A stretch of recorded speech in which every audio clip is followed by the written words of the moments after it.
Hi hello നമസ്കാരം. സഹകാരി raise പ്ലസിന്റെ മറ്റൊരു current affairs ക്ലാസ്സിലേക്ക് എല്ലാവർക്കും സ്വാഗതം. ഇന്നത്തെ നമ്മുടെ ക്ലാസ് സയൻസ് ആൻഡ് ടെക്നോളജിയുമായി ബന്ധപ്പെട്ട് വളരെ ഇമ്പോർട്ടൻ്റ് ആയിട്ടുള്ള ഒന്നാണ്. ഈ ക്ലാസ് ആരും മിസ് ചെയ്യരുത്. നമ്മുടെ EOS സീരീസിനെ പറ്റിയാണ് ഇന്നത്തെ class. Science and technology previous question paper നമ്മൾ ഡിസ്കസ് ചെയ്തപ്പോൾ അതിൽ ഒത്തിരി ചോദ്യം EOSനെ പറ്റി ഉണ്ടായിരുന്നു. അപ്പോൾ അതുകൊണ്ട് തന്നെ ഇതാരും സ്കിപ്പ് ചെയ്യാതെ തന്നെ കാണുക. ക്ലാസ്സിലേക്ക് കടക്കാം. EOS 8. അപ്പോൾ പുതിയ EOS സീരീസ് എത്തിയിരിക്കുകയാണ്. എന്താണ് EOS 8? ഇക്കഴിഞ്ഞ ഓഗസ്റ്റ് 16-ന്, അതായത് കൃത്യമായി പറഞ്ഞാൽ 2024 ഓഗസ്റ്റ് 16-ന് ശ്രീഹരിക്കോട്ടയിലെ സതീഷ് ധവാൻ സ്പേസ് സെന്ററിൽ നിന്നുമാണ് നമ്മുടെ EOS 8 വിക്ഷേപിച്ചത്. അപ്പോൾ EOS 8 വിക്ഷേപിച്ചത് എന്നാണ് 2024 ഓഗസ്റ്റ് 16-നാണ്. മൈക്രോ മിനി നാനോ ഉപഗ്രഹങ്ങളെ ഏറ്റവും ചിലവ് കുറച്ചും കൃത്യതയോടെയും ബഹിരാകാശത്തെത്തിക്കാനുള്ള ISROയുടെ ദൗത്യമാണ് SSLV. അപ്പൊ എന്താണ് SSLV?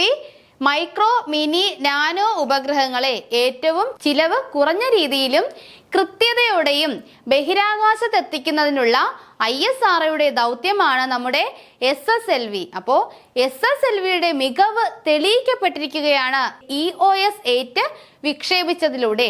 SSLV എന്താണ്? Small satellite launch vehicle. Small satellite launch vehicle, അതാണ് SSLV. SSLVയുടെ മികവ് കൂടി എന്തിൽ തെളിയിക്കപ്പെട്ടിരിക്കുകയാണ്? EOS 8-ലൂടെ തെളിയിക്കപ്പെട്ടിരിക്കുകയാണ്. ഭൗമ നിരീക്ഷണ കൃത്രിമ ഉപഗ്രഹമായ EOS 8-ന്റെ വിക്ഷേപണ വാഹനം SSLV D3 ആണ്.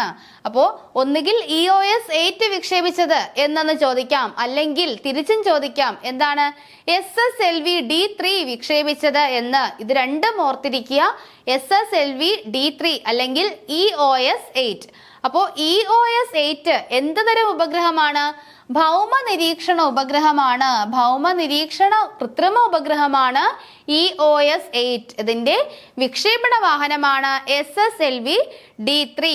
ഇൻഫ്രാറെഡ് ചിത്രങ്ങൾ എടുക്കാൻ കഴിവുള്ള ചെറിയ ഉപഗ്രഹമാണ് EOS 8. അപ്പോൾ EOS 8-ന്റെ ഒരു വലിയ പ്രത്യേകതയാണ് എന്ത്? ഇൻഫ്രാറെഡ് ചിത്രങ്ങൾ എടുക്കാൻ കഴിയും എന്നത്. അതുകൊണ്ട് തന്നെ പകൽ രാത്രി വ്യത്യാസമില്ലാതെ EOS 8 പകർത്തുന്ന ചിത്രങ്ങൾ ഭൗമ നിരീക്ഷണത്തെ ഏറെ സഹായിക്കും. അപ്പോൾ ഇൻഫ്രാറെഡ് ചിത്രങ്ങൾ എടുക്കാനുള്ള കഴിവ് EOS 8-ന് ഉള്ളത് കൊണ്ട് തന്നെ പകലെന്നോ രാത്രിയെന്നോ വ്യത്യാസമില്ലാതെ ഭൂമിയെ സദാസമയവും നിരീക്ഷിക്കാൻ EOS 8-ന് കഴിയുന്നു. പ്രകൃതി ദുരന്തങ്ങൾ മുൻകൂട്ടി അറിയാൻ സാധിക്കുന്ന ഉപഗ്രഹമാണ് EOS 8. അപ്പോൾ നമുക്ക് ഇപ്പോഴത്തെ ട്രെൻഡ് അനുസരിച്ച് എന്താണ് സ്റ്റേറ്റ്മെന്റിൽ ഇതിന്റെ പ്രത്യേകതകൾ ചോദിക്കാം. ഇതിന്റെ ഒരു പ്രത്യേകത എന്താണ്? ഇൻഫ്രാറെഡ് ചിത്രങ്ങൾ എടുക്കാൻ കഴിയും. പിന്നെന്താണ്? ഭൗമ ഉപഗ്രഹമാണ്. ഭൗമ നിരീക്ഷണ കൃത്രിമ ഉപഗ്രഹമാണ്. പിന്നെന്താണ്? പ്രകൃതി ദുരന്തങ്ങൾ മുൻകൂട്ടി അറിയാൻ സാധിക്കുന്ന ഉപഗ്രഹമാണ്. പ്രകൃതി ദുരന്തങ്ങൾ മുൻകൂട്ടി അറിയാൻ സാധിക്കുന്ന ഉപഗ്രഹമാണ്. ദുരന്ത നിരീക്ഷണം, കാലാവസ്ഥാ വ്യതിയാനം, പ്രകൃതിയിലെ മാറ്റങ്ങൾ എന്നിവ സംബന്ധിച്ച വിവരങ്ങൾ ഉപഗ്രഹം പങ്കുവയ്ക്കുന്നു. അപ്പോൾ ഭൂസ്ഥിര ഉപഗ്രഹമാകുമ്പോൾ കൂടുതലും കാലാവസ്ഥ റിലേറ്റഡ് ആയിട്ടുള്ള കാര്യങ്ങളാണ് നമുക്ക് ലഭിക്കുന്നത്.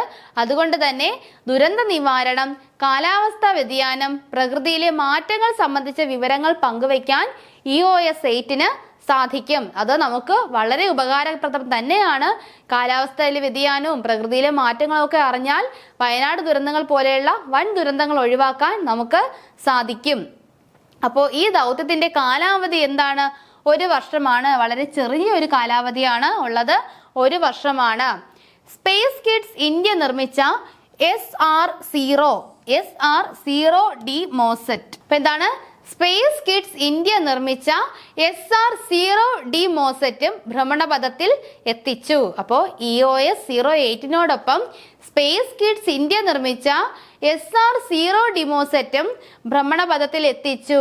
ആര്? നമ്മുടെ SSLV D3. Okay. Electro optical infrared ഏതൊക്കെയാണ്? Electro optical infrared, global navigation satellite system, reflectometry, sic UV dosimeter എന്നിവയാണ് പേലോഡുകൾ. അപ്പോ ഏതൊക്കെയാണ് SSLV-D3യുടെ പേലോഡുകൾ? Electro optical infrared, global navigation satellite system reflectometry, sic UV dosimeter എന്നിവയാണ് പേലോഡുകൾ. SSLV-D3 അല്ലെങ്കിൽ AOS-08 ദൗത്യത്തിലൂടെ ചെറിയ ഉപഗ്രഹ വിക്ഷേപണ വാഹനത്തെ പരീക്ഷിക്കുകയും ഏറ്റവും പുതിയ ഭൗമ നിരീക്ഷണ ഉപഗ്രഹം ഭ്രമണപഥത്തിൽ എത്തിക്കുകയുമാണ് ISROയുടെ ലക്ഷ്യം. അപ്പോൾ ഏതൊക്കെയാണ് EOS-08ന്റെ പേലോഡുകൾ? Electro optical infrared. ഏതൊക്കെയാണ്? Electro optical infrared, global navigation satellite system reflectometry, global navigation satellite system reflectometry, വേറെ ഒന്നുകൂടെ ഉണ്ട് sic UV dosimeter, sic UV dosimeter എന്നിവയാണ് പേലോഡുകൾ. SSLV-D3 അല്ലെങ്കിൽ EOS-8 ദൗത്യത്തിലൂടെ ISROയുടെ ലക്ഷ്യം എന്താണെന്ന് നോക്കാം. എന്താണ് ലക്ഷ്യം?